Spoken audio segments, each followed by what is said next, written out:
پھر ہم نے ایک بہت اہم چیز پڑھی تھی، فرشتوں کے ذریعے مدد ہوئی تھی. جو جنگ بدر میں لوگ تھے ان کی مدد اللہ تعالیٰ نے فرشتوں کے ذریعے کی.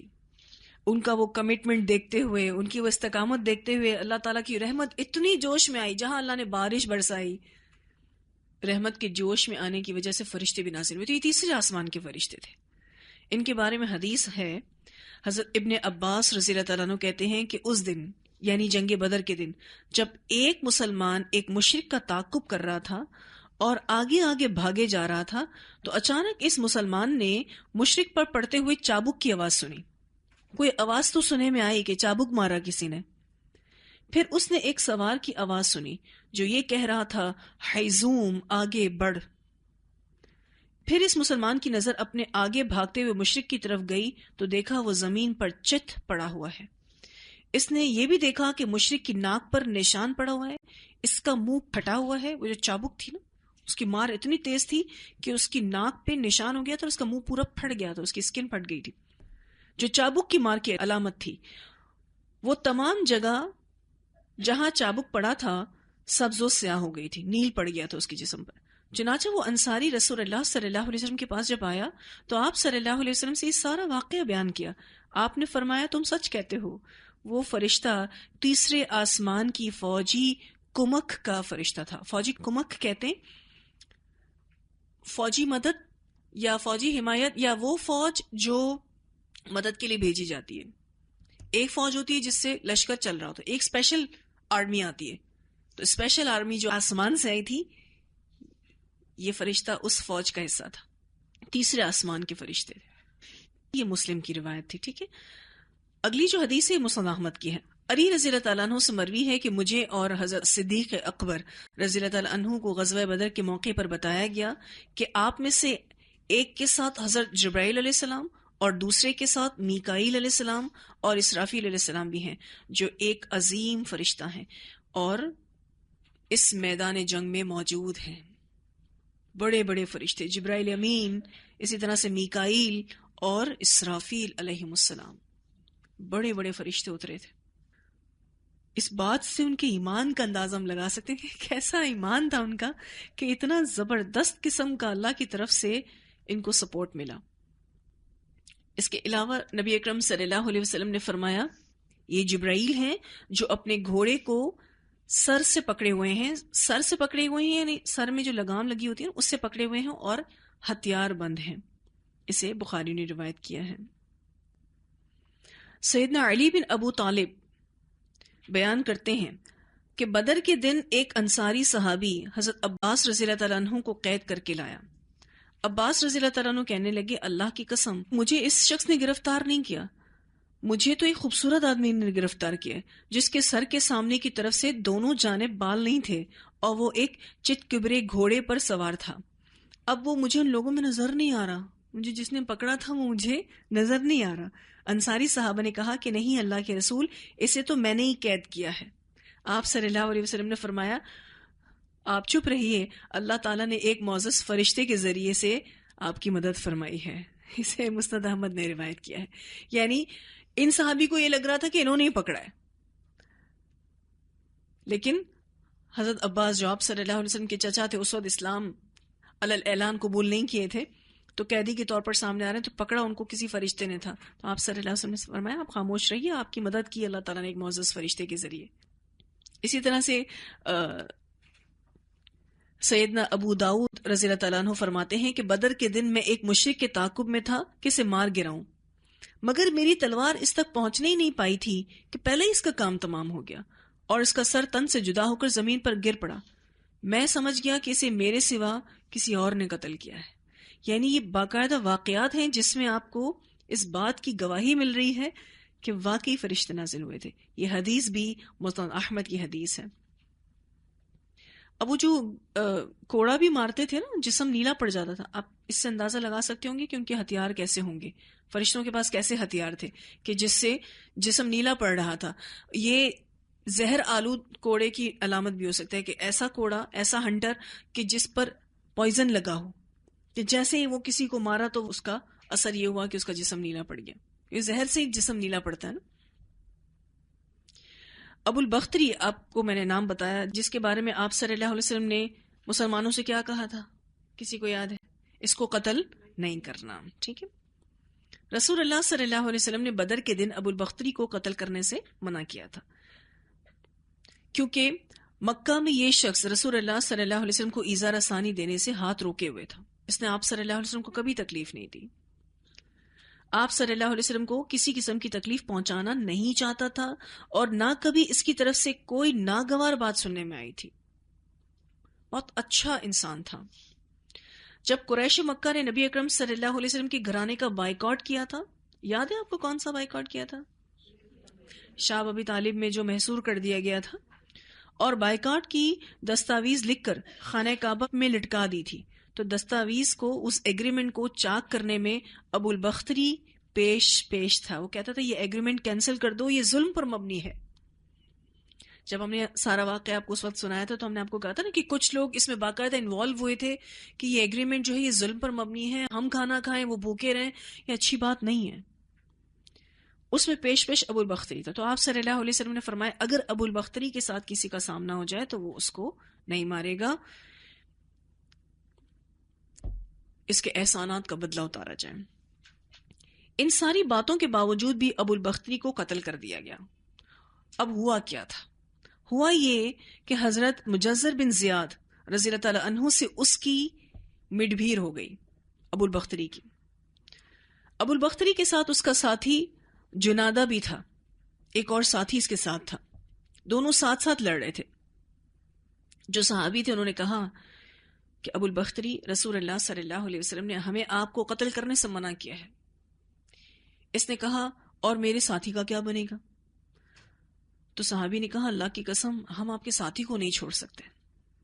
آپ کو اس لیے چھوڑیں گے کہ رسول اللہ صلی اللہ علیہ وسلم کی انسٹرکشنز ہیں.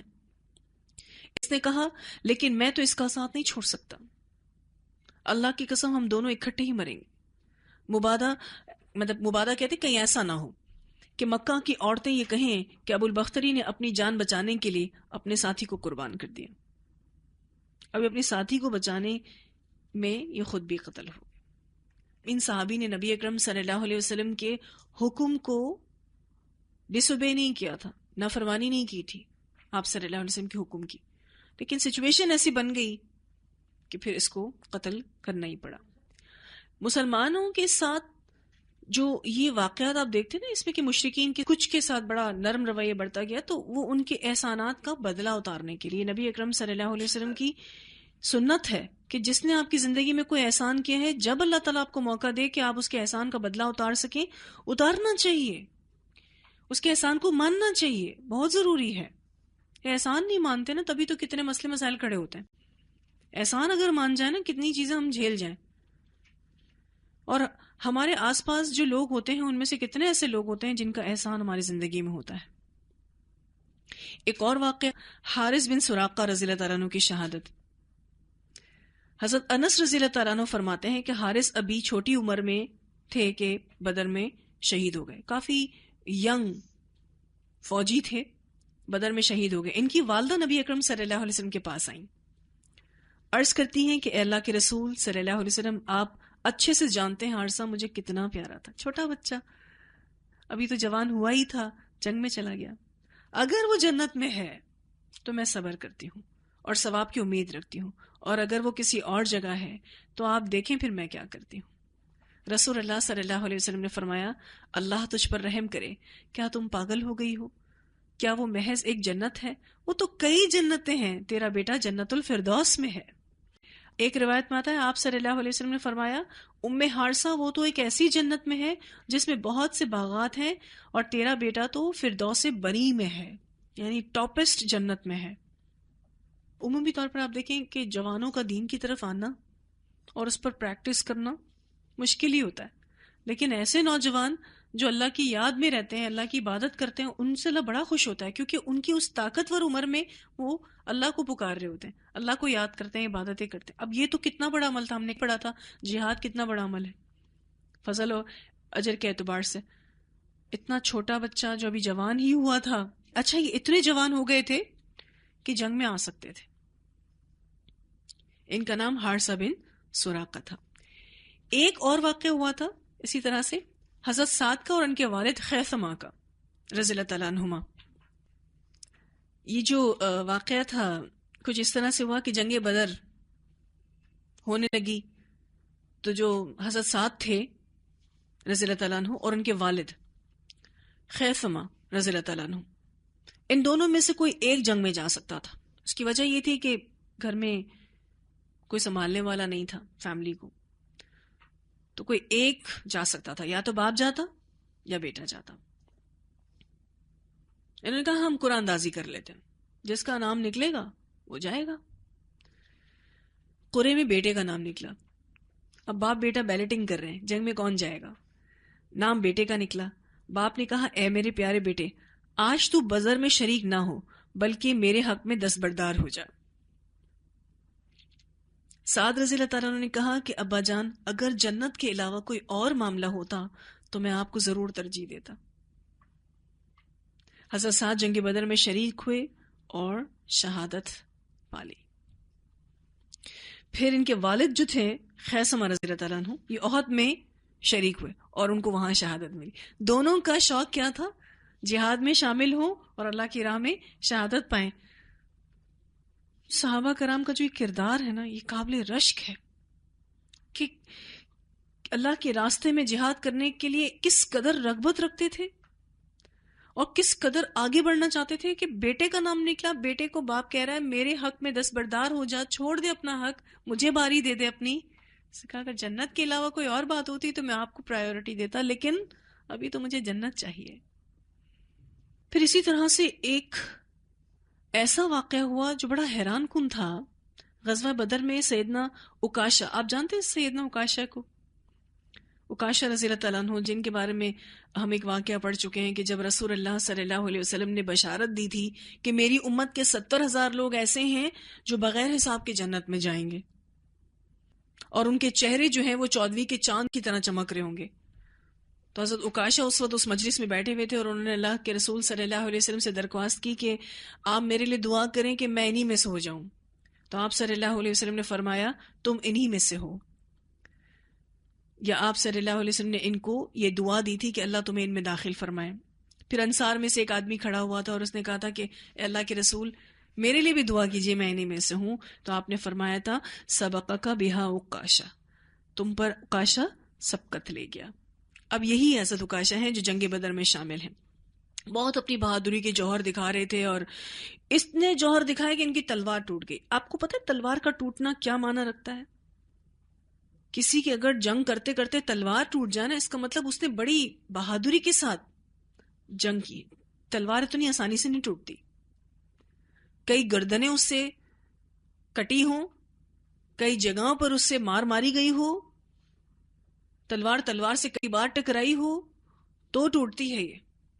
اب ان کی تلوار ٹوٹ گئی. دوڑے آئے نبی اکرم صلی اللہ علیہ وسلم کے پاس اور عرض کی اے اللہ کے رسول صلی اللہ علیہ وسلم میری تلوار ٹوٹ گئی ہے.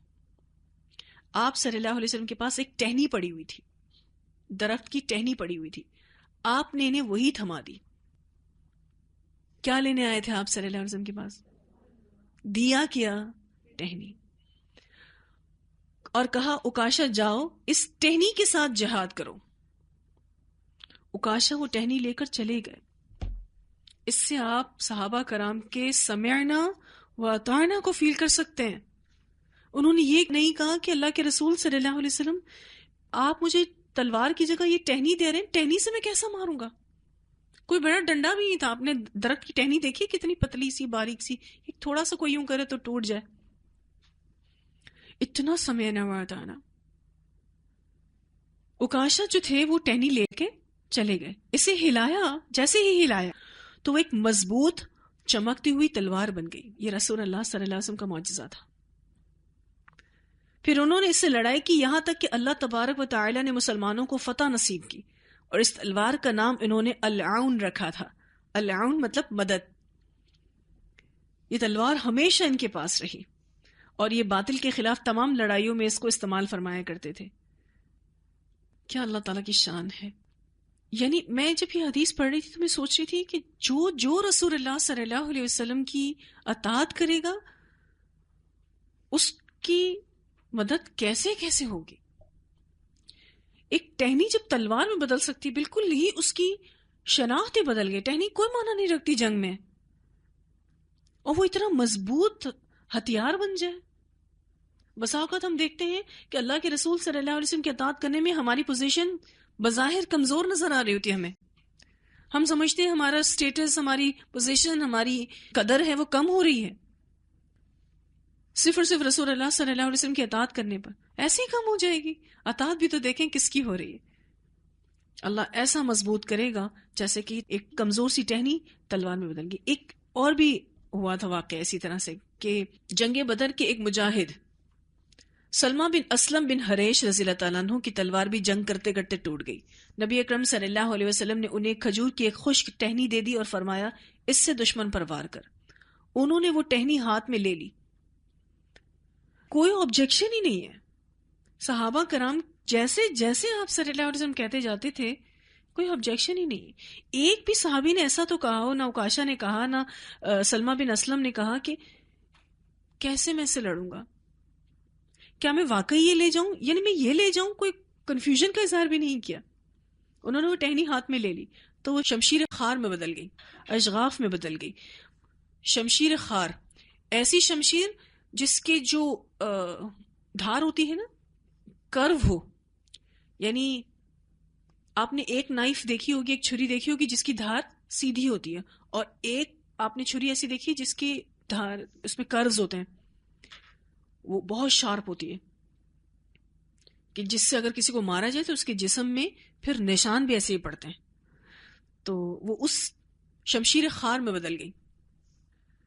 جنگ کے اختتام تک وہ اس سے دشمن سے بھرپور طور پر حملے کرتے رہے اور موت کی نیند انہیں سلاتے رہے. یہ تلوار ہمیشہ ان کے پاس رہی. انہوں نے حضرت ابو عبید ثقفی رضی اللہ تعالیٰ عنہ کی زیر قیادت لڑی جانے والی جنگ جو عراق میں ہوئی تھی اس میں انہوں نے شہادت پائی تھی. ان صحابی نے سلمہ بن اسلم رضی اللہ تعالیٰ عنہ. چونکہ معجزاتی تلوار تھی اسی لیے یہ ان کے پاس رہی. اس کو کچھ نہیں ہوتا تھا اس تلوار کو. عمومی طور پر ایک جنگ میں یا دو جنگوں میں کوئی تلوار چلے تو چلے، پھر اس کے بعد وہ تلوار جو ہے وہ یوز لیس ہو جاتی تھی، پھر وہ رکھی رہتی تھی لیکن جنگ میں استعمال نہیں ہوتی تھی. لیکن یہ جنگ میں جو ٹہنی تلوار میں بدل گئی تو معجزاتی طور پر تھا، تو یہ ان کے پاس ہمیشہ رہی. نبی اکرم صلی اللہ علیہ وسلم کے لعاب سے اور آپ کے ہاتھ سے بھی بڑی برکتیں جنگ بدر میں ہوئی. خبیب بن عبد الرحمن رحمہ اللہ بیان کرتے ہیں کہ بدر کے دن خبیب بن عدی رضی اللہ تعالی عنہ پر کسی نے وار کیا، بہت زوردار وار کیا ان صحابی پہ، تو ان کا ایک پہلو لٹک گیا. آپ نے کبھی دیکھا ہو ایسا بازو کسی کا لٹک جاتا ہے؟ رسول اللہ صلی اللہ علیہ وسلم نے اپنا لعاب مبارک اس پر لگا کر اسے ٹھیک کر کے اس کی جگہ پر رکھ دیا تو وہ پہلے کی طرح صحیح سلامت ہو گیا. اسی طرح سے سیدنا قتادہ بن نعمان رضی اللہ تعالیٰ عنہ بیان کرتے ہیں کہ غزوہ بدر میں کسی نے تیر مارا جو میری آنکھ پر لگا، جس سے میری آنکھ کا ڈھیلا میرے رخسار پر بہنے لگا. یعنی جو آئی بال ہوتا ہے نا وہ باہر کی طرف آ گیا. لوگوں نے چاہا کہ اسے کاٹ کر الگ کر دیا جائے. انہوں نے اس کے بارے میں نبی اکرم صلی اللہ علیہ وسلم سے پوچھا تو آپ صلی اللہ علیہ وسلم مجھے اپنے پاس بلاتے ہیں اور اپنے دستے مبارک سے اس بہتے ہوئے ڈھیلے کو، یعنی وہ جو پیس تھا آنکھوں کا، اس کو دوبارہ میری آنکھ میں ڈال دیا اور پھر اپنا بابرکت ہاتھ اس پہ پھیرا. میری تکلیف دور ہو گئی. اس کے بعد یہ بھی یاد نہیں رہتا تھا کہ میری کون سی آنکھ میں یہ مسئلہ ہوا تھا. اتنا زبردست معاملہ ہو گیا کہ یہ بھی یاد نہیں رہتا تھا کہ ایشو کس آنکھ میں آیا تھا، اس میں یا اس میں. اسی طرح سے رفاع بن رافع بیان کرتے ہیں کہ بدر کے دن مجھے تیر لگا جس سے میری آنکھ پھوٹ گئی، آنکھ ہی پھٹ گئی. رسول اللہ صلی اللہ علیہ وسلم نے اس پر اپنا لعاب مبارک لگایا اور دعا دی اور مجھے اس کے بعد اس میں کوئی تکلیف نہیں ہوئی، آنکھ سلامت ہو گئی الحمدللہ. اسے بیہقی نے روایت کیا ہے. تو کتنے واقعات ہیں جنگ بدر سے ریلیٹڈ جو ہم پڑھتے ہیں صحابہ کرام کے درمیان پیش آئے اور اس سے ان کا ایمان اور بڑھا. جہاں اللہ تعالیٰ نے فرشتوں کے ذریعے مدد اتاری، جہاں اللہ تعالیٰ نے بارش کے ذریعے مدد اتاری، جہاں اللہ تعالیٰ نے اس کنکریلی مٹی کے ذریعے مدد اتاری، وہاں رسول اللہ صلی اللہ علیہ وسلم سے جڑے کئی ایسے واقعات جو معجزاتی طور پر بھی صادر ہو رہے تھے، جس سے آپ صلی اللہ علیہ وسلم کی رسالت اور نبوت کی بہترین دلیل تھی. میں نے آپ کو ایک بات بتائی تھی کہ جب قریش کا لشکر آیا تھا تو سب کے سب چلے تھے، ایک بندہ نہیں آیا تھا. کسی کو یاد ہے؟ ابو لہب نہیں آیا تھا. نبی اکرم صلی اللہ علیہ وسلم سے جنگ کرنے کے لیے قریش کے اندر اتنا غصہ تھا، مسلمانوں سے جنگ کرنے کے لیے، ختم کرنے کے لیے، سبھی آئے، صرف ابو لہب نہیں آیا۔ اس کی موت کس طرح سے ہوئی آپ کو بتانا چاہ رہی تھی۔ رسول اللہ صلی اللہ علیہ وسلم کے آزاد کردہ غلام ابو رافع رضی اللہ تعالیٰ عنہ کہتے ہیں کہ میں حضرت عباس رضی اللہ تعالیٰ عنہ کا غلام تھا، ہمارے گھر میں اسلام داخل ہو چکا تھا۔ حضرت عباس اور ام فضل ان کی بیوی مسلمان ہو چکی تھیں۔ حضرت عباس مالدار آدمی تھے، ان کا بہت سارا مال لوگوں کے پاس تھا۔ انہوں نے قوم کے ڈر سے اپنا اسلام ظاہر نہیں کیا کہ قوم کی مخالفت کرنا مناسب نہیں ہوگا، ابھی انہیں خطرہ تھا کہ مبادا میں اپنے اسلام کا اعلان کر دوں گا اور لوگوں کے پاس جو میرا پیسہ ہے وہ اس کو ہضم کر جائیں گے۔ ابو رافع کہتے ہیں کہ ابو لہب جو جنگ بدر میں شریک نہیں ہوا تھا، جب اسے شکست کی خبر ملی تو اللہ تعالیٰ نے اس پر ذلت اور روسیائی طاری کر دی اور ہمیں اپنے اندر قوت اور عزت محسوس ہوئی۔ پھر کہتے میں کمزور آدمی تھا، تیر بنایا کرتا تھا اور زمزم کے حجرے میں بیٹھا تیر چھلتا رہتا تھا۔ اللہ کی قسم اس وقت میں حجرے میں بیٹھا تیر چھیل رہا تھا کہ میرے پاس ام فضل بیٹھی ہوئی تھی اور جو خبر آئی تھی اس سے ہم بے حد خوش تھے۔ اتنے میں ابو لہب شکست خوردی کی حالت میں پاؤں گھسیٹتا ہوا چلا آیا اور حجرے کے کنارے بیٹھ گیا۔ اب یہ دونوں ابو رافع اور ام فضل وہاں بیٹھے ہوئے ہیں اور اتنے میں ابو لہب آیا اور وہاں بیٹھ گیا۔ اس کی پیٹھ میری پیٹھ کی طرف تھی۔ ابھی ابو لہب بیٹھا ہی تھا کہ شور اٹھا، ابو سفیان بن حارث بن عبد المطلب آ گیا۔ ابو لہب نے اس سے کہا کہ بھتیجے میرے پاس آؤ، میری عمر کی قسم ہے تم کو، تیرے پاس ضرور کوئی خبر ہے، وہاں کیا ہوا ہے بدر میں وہ مجھے بتاؤ۔ وہ ابو لہب کے پاس بیٹھ گیا اور لوگ کھڑے رہے۔ ابو لہب نے کہا بھتیجے سناؤ لوگوں کا کیا حال رہا، ادھر کیا ہوا تھا، کیونکہ یہ خود تو گیا نہیں تھا۔ اس نے کہا، اب یہ جو بھتیجا تھا ابو لہب کا، اس نے کہا اللہ کی قسم لوگوں سے ہماری مڈ بھیر ہوئی تو ہم نے اپنے کندھے ان کے حوالے کر دیے، وہ ہمیں جیسے چاہتے تھے قتل کرتے تھے اور جیسے چاہتے تھے قیدی بناتے تھے۔ اللہ کی قسم میں اس کے باوجود لوگوں کو ملامت نہیں کرتا، دراصل ہماری مڈ بھیر ایسے گورے چٹے لوگوں سے ہوئی تھی جو آسمان اور زمین کے درمیان چت کبرے گھوڑوں پر سوار تھے۔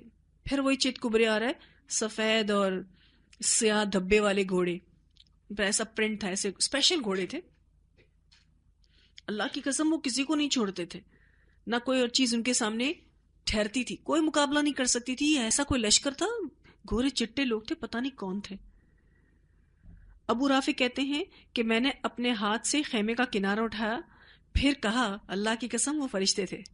ابو رافع جو تھے نا، انہوں نے انٹرپٹ کیا بیچ میں، جو نبی اکرم صلی اللہ علیہ وسلم کے آزاد کردہ غلام تھے نا، وہ کہتے ہیں وہ اللہ کے فرشتے تھے، وہ گورے چٹے لوگ جن کی باتیں تم کرتے ہو۔ یہ سن کر ابو لہب نے اپنا ہاتھ اٹھایا اور میرے چہرے پر زوردار تھپڑ رسید گیا۔ میں اس سے لڑ پڑا، لیکن اس نے مجھے اٹھا کر زمین پر پٹخ دیا اور پھر میرے اوپر بیٹھ کر مجھے پیٹنے لگا۔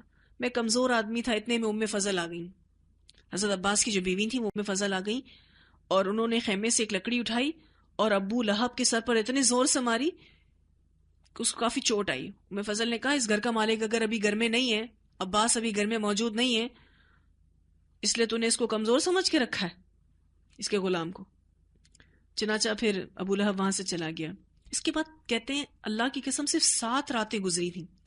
آفٹر 1 ویک اللہ تعالیٰ نے اسے عدسہ بیماری میں مبتلا کر دیا۔ عدسہ طاعون کی ایک قسم ہے، اس کے جسم میں پھوڑے ہو گئے۔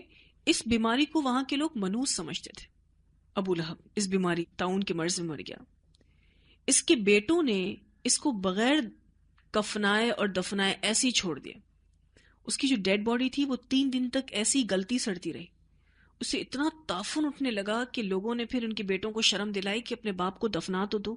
تو ان نے کہا ہم اس لیے اس کو نہیں دفنا رہے کہ ہمیں خدشہ ہے کہ اس کے جو پر پھوڑے ہیں، اس کے جراثیم کہیں ہم کو نہ لگ جائیں۔ تو لوگوں نے کہا تم کو کچھ نہیں ہوگا، اس کو دفناؤ اپنے باپ کو۔ تو انہوں نے قبر کھودی اور ڈنڈے سے اپنے باپ کی لاش کو قبر میں ڈالا، اس کے اوپر مٹی ڈالی۔ یہ اس کا حال ہوا۔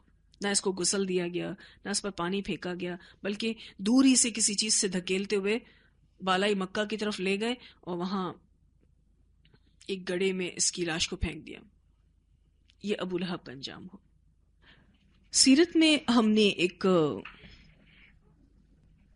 موقع پر پڑا کہ نبی اکرم صلی اللہ علیہ وسلم کو باقاعدہ سیکیورٹی دی گئی، آپ کے لیے ایک چھپڑ بنایا گیا تھا، میں نے آپ سے ذکر بھی کیا تھا، اور آس پاس صحابہ کرام جو تھے وہ رسول اللہ صلی اللہ علیہ وسلم کی حفاظت پر مامور کیے گئے تھے۔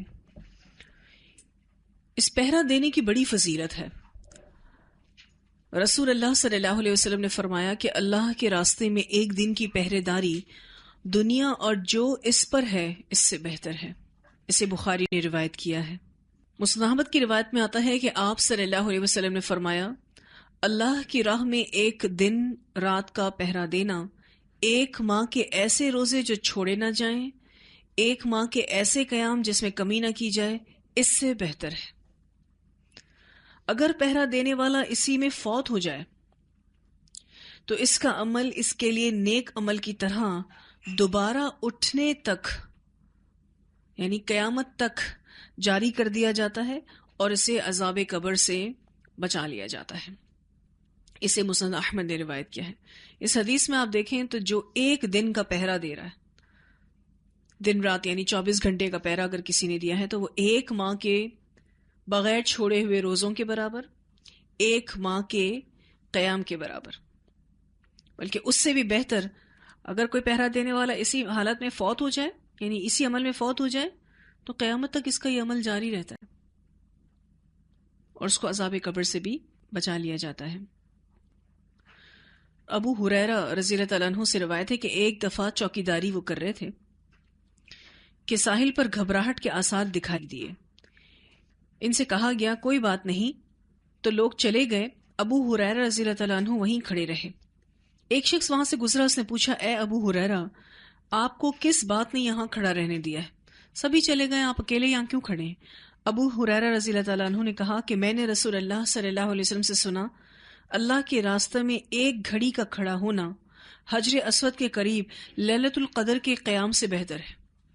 حجر اسود جو ہے یعنی جو خانہ کعبہ کی دیوار کے ساتھ جوڑ دیا گیا ہے، اتنا قریب، بیت اللہ کے اتنا قریب بھی رہ کر کوئی لیلۃ القدر گزارے، اس سے بھی بہتر یہ ہے کہ ایک گھڑی اللہ کے راستے میں کھڑا ہونا، حفاظت کے لیے، پہرا دینے کے لیے۔